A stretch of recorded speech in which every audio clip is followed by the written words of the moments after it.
तो दो शर्तें हैं इसकी। पहली शर्त तवज्जो, ध्यान, दर्द, कैफ, कैफियत, जज्बे, विजदान। और दूसरी शर्त, इसको पढ़ के सारे आले रसूल, शुहदाए करबला, इन सारी हस्तियों को हमने बयान करना है।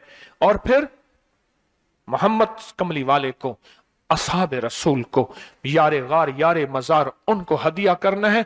और दिल ही दिल में अपनी मुश्किल, अपना दर्द, अपना बयान, अपनी परेशानी, अपना जादू जिन्नात, अपनी उलझने, अपनी नाकामियां बयान करनी है और खुल के बयान करने। क्यों? सुने सुने मेरी तरफ देखें।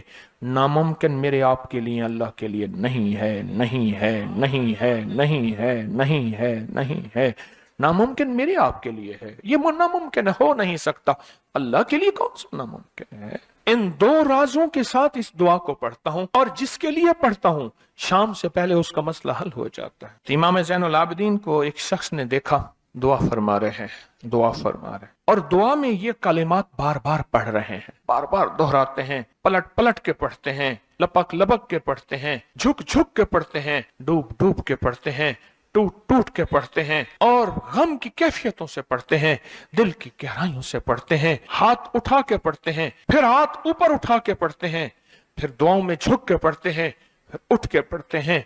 कैफियतों के साथ ये अल्फाज बार बार पढ़ रहे हैं। वो पीछे बैठा रहा, बैठा रहा, बैठा रहा।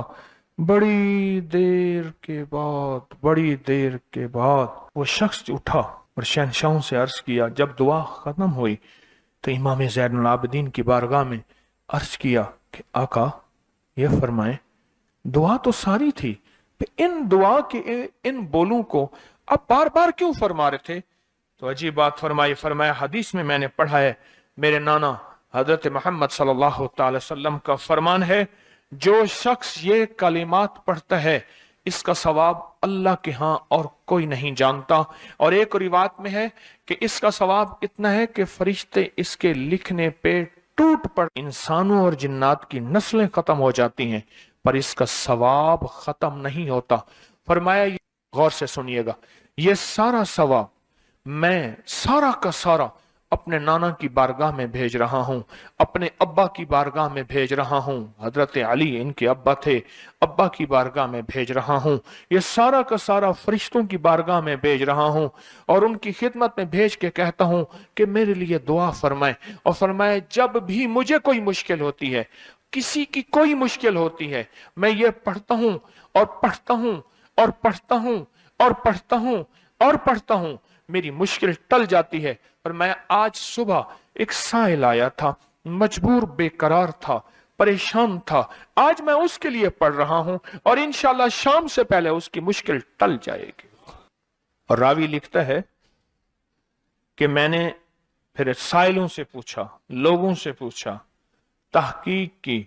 फरमाया, इमाम ज़ैनुल आबिदीन जिसके लिए भी ये दुआ करते हैं, पर करते कैसे हैं? जो मैंने नक्शा खींचा है, जरा उस नक्शे को गौर से सुनना।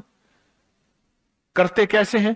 डूब के, टूट के, विजदान से, दर्द से, कैफियतों से, गम से, अल्लाह के ताल्लुक से, अल्लाह की मोहब्बत से, अल्लाह के ध्यान से, पूरी तवज्जो से बार बार यही पढ़ते हैं, फिर यही पढ़ते हैं। और फिर हदिया किसको पहुंचाते हैं? ये दुआ, इस दुआ के राजों को जरा समझ लें। फिर मैं दुआ पढ़ता हूं, इस दुआ के राजों को जरा समझ लें। अगर दुआ ली है तो फिर दुआ के सारे राज भी सुन लें। पहला राज जज्बा, विजदान, यकीन, दर्द, सोच, सांस, कैफ, कैफियत। पहला राज यही है, यह समझ आ गया।